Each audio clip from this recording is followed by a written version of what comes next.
Kembali lagi ke mata kuliah komputasi numerik ya. Setelah Anda mempelajari bahasa pemrograman Python, itu nanti akan kita jadikan alat ya untuk mempelajari komputasi numerik ya, sebagai tool ya, sebagai alat untuk mempelajari komputasi numerik nanti. Oke, kita ke komputasi numerik, kita ke pendahuluan dulu. Komputasi numerik itu digunakan untuk apa? Digunakan dalam pemodelan sistem atau sistem modeling ya. Nah, sebelum masuk ke modeling, kita harus tahu dulu apa itu sistem ya. Sistem bisa didefinisikan sebagai koleksi dari entitas-entitas ya. Aneka macam entitas, koleksi dari entitas-entitas. Misalnya, contohnya manusia dan mesin. Mereka saling berinteraksi ya bersama untuk mencapai suatu tujuan. Tujuan logical end ya. Logical end tujuan yang logis ya. Misalnya mesin motor ya dan manusia. Manusia pengen naik motor gitu. Gimana caranya? Gimana mengendarai motor dan lain sebagainya. Ya, sistem itu dikategorikan ada dua. Sistem diskret dan sistem kontinu ya. Untuk sistem diskret itu kondisi variabel berubah pada titik waktu yang berbeda ya. Titik waktu yang berbeda. Diambilkan contoh misalnya pada bank ya. Anda tahu ada seorang teller ya. Kondisi berubah sepanjang ada customer ya yang datang.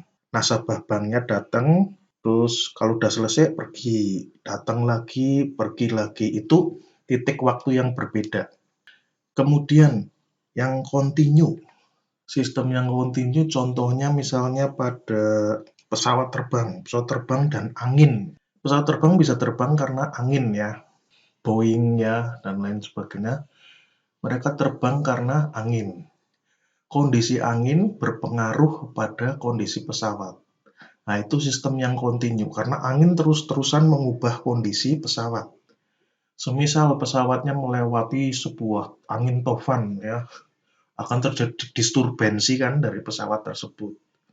Pesawatnya naik turun dan lain sebagainya. Itu sistem yang kontinu. Jadi ada dua tadi apa? Sistem yang diskret dan sistem yang kontinu. Oke, selanjutnya. Di dalam sistem, Anda bisa melakukan eksperimen ya di sistem tersebut.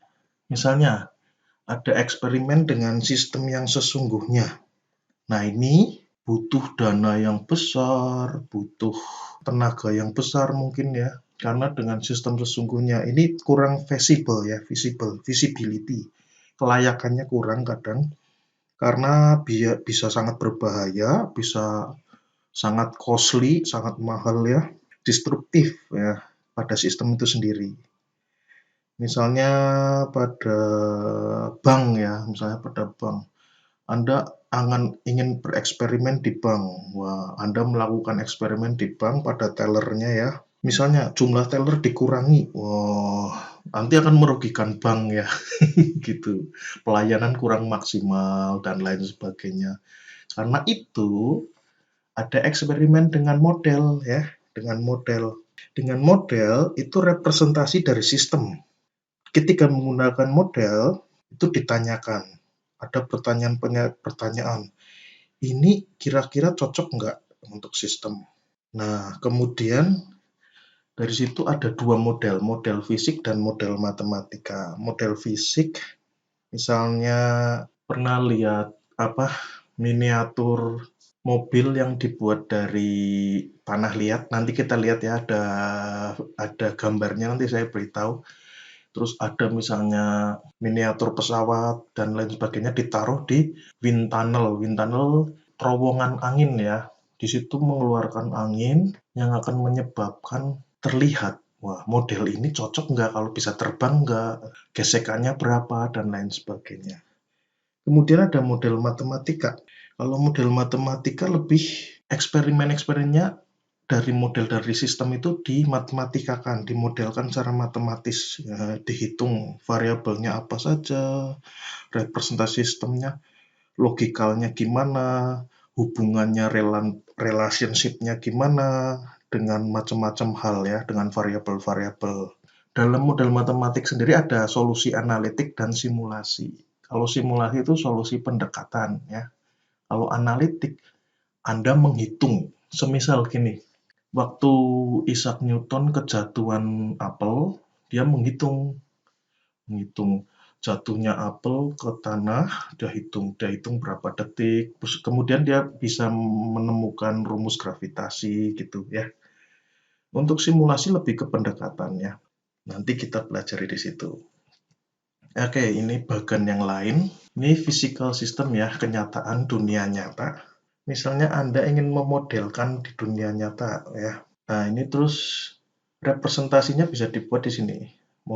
Sistem model ya, model sistemnya dimodelkan. Kalau di dunia nyata Anda bisa mengamati peneliti-peneliti yang observasi ya, observasi ke lapangan, terus melihat kondisinya dan lain sebagainya. Terus dia melihat pola-pola physical behavior, perilaku-perilaku secara fisik di alam gitu ya. Nah, ini biasanya valid ya, lebih valid karena kita melihat langsung.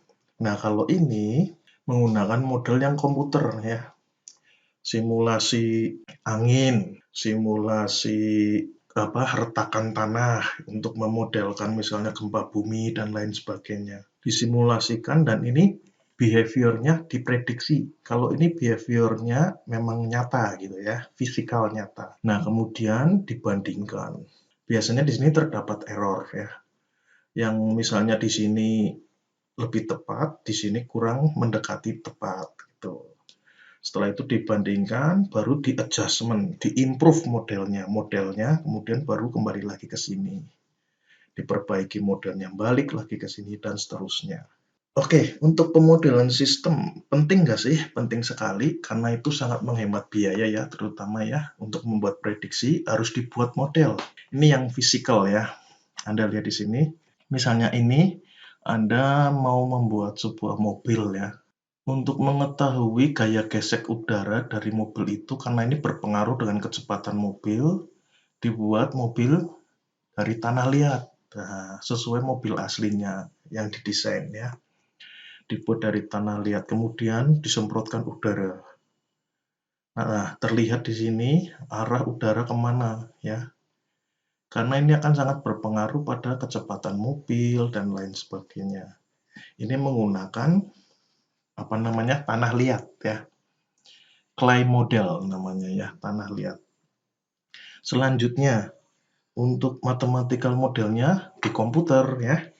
Nah, ini namanya computational fluid dynamic ya.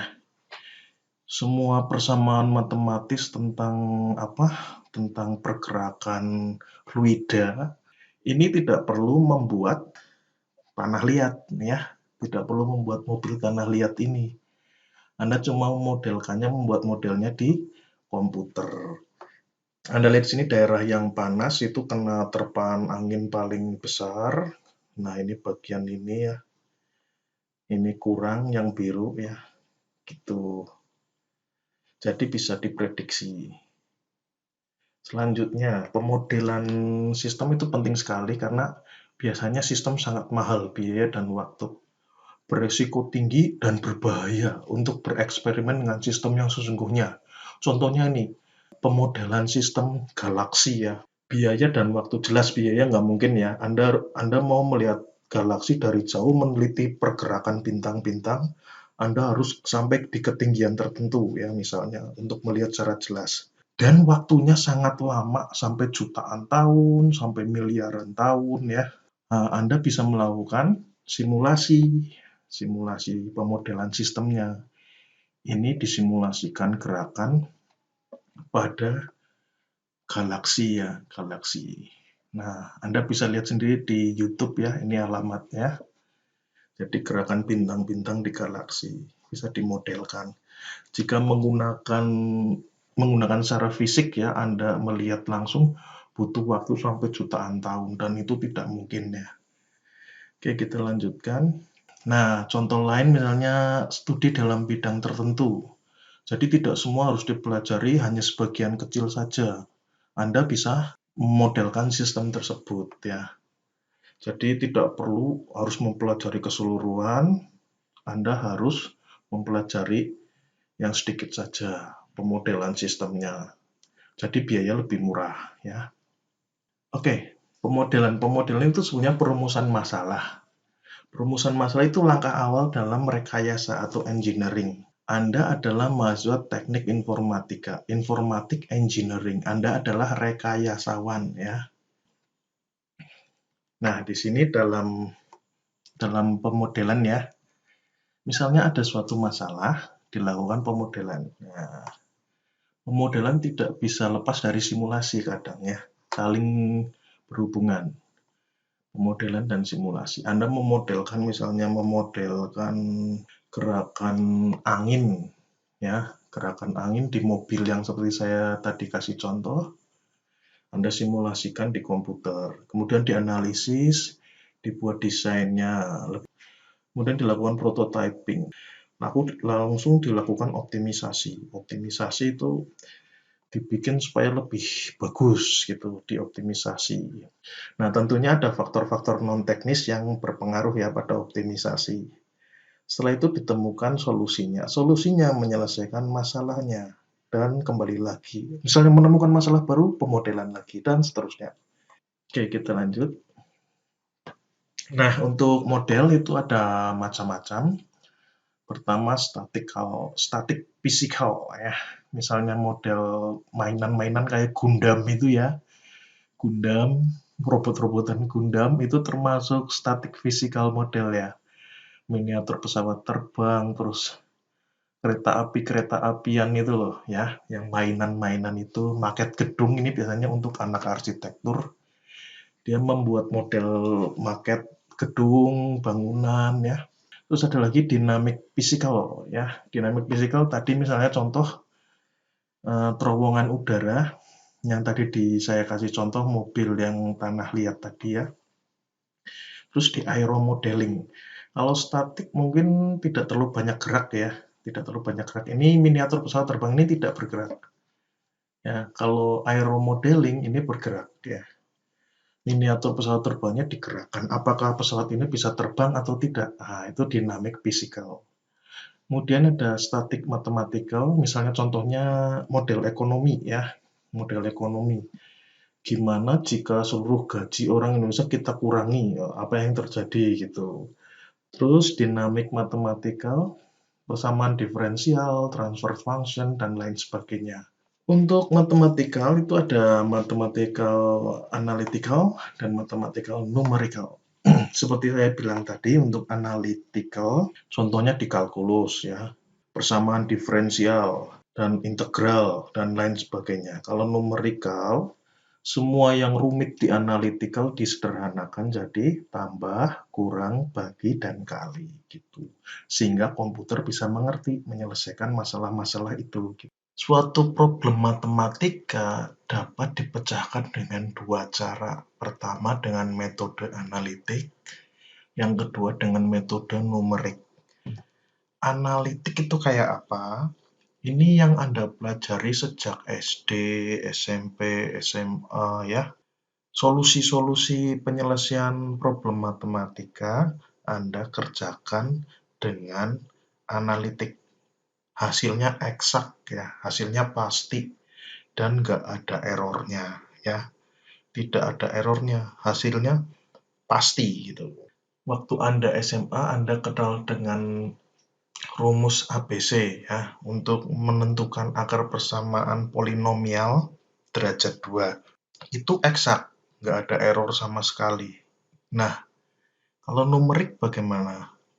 Numerik itu hasilnya pendekatan, ada salahnya. Ya mendekatilah gitu ya. Jadi misalnya 1 tambah 1 sama dengan 2, Anda menjawab 1,9999999 gitu ya. Sebagai seorang rekayasawan atau engineering, Anda harus punya teknik-teknik ya, agar bisa menyelesaikan problem-problem itu dan mengurangi errornya supaya tidak terlalu error ya. errornya tidak terlalu besar ya. Metode numerik adalah suatu teknik di mana suatu problem matematika dapat diformulasikan sehingga dapat diselesaikan dengan operasi aritmatika. Operasi aritmatika itu apa? Ya, tambah, kurang, kali, dan bagi. Nah, ini yang bisa dilakukan oleh komputer. Komputer nggak bisa melakukan kalkulus misalnya, dia nggak bisa. Persamaan diferensial, dia nggak bisa, dan lain sebagainya. Dia bisanya cuma tambah, kurang, kali, dan bagi. Nah, dan ini perlu sekali karena nanti kita akan menggunakan komputer dalam metode numerik ini ya. Kenapa sih kita perlu mempelajari metode numerik? Kenapa harus pakai metode numerik? Metode numerik itu metode yang powerful ya, sangat luar biasa. Karena tidak semua problem matematika itu bisa diselesaikan secara analitik ya. Dan saat ini pun banyak program komputer menggunakan metode numerik. Sayangnya metode numerik itu banyak kesalahan karena pendekatannya itu pasti punya error ya. Tiap kali penyelesaian masalah dia cuma pendekatan dan selalu punya error. Dan bedanya dengan analitik yang solusinya eksak, tentunya sangat berbeda sekali. Nah, Anda sebagai rekayasawan, sebagai engineer, mengusahakan agar kesalahan-kesalahan itu masih dalam tingkat wajar ya. Saya ambilkan contoh, misalnya Anda ingin mendekati cinta Anda. Oh, cinta Anda jaraknya 1 meter, Anda harus PDKT. Tapi terlalu sering PDKT tentunya akan membuat cinta Anda, kekasih idaman Anda yang belum kejadian ini, akan semakin, apa ya istilahnya, ih orang kok kayak gitu gitu ya. Oh, Anda kelihatan jualan murah gitu. Anda harus jaga jarak juga. Karena semakin PDKT terus lama-lama ini malah akan menjauh ya cinta Anda. Anda melakukan strategi seperti ini. Setiap kali mendekati, Anda mundur setengah. Wah, setiap kali mendekati lagi, Anda mundur setengah. Nah, Anda sekarang posisinya di sini. Pertama 1 meter, jadi setengah meter. Kemudian jadi 1/4 meter gitu ya. Terus mendekati lagi, mundur lagi setengah ya. Mendekati lagi, mundur lagi, dan seterusnya. Ini sudah tidak bisa saya gambar. Kalau Anda terus-terusan begini, Anda tidak akan sampai ke harapan cinta Anda di sini ya, kekasih idaman Anda nanti. Tapi karena Anda seorang engineer, semakin dekat ya udah ambil aja gitu ya. Bisa jadi teman lah atau apa gitu ya.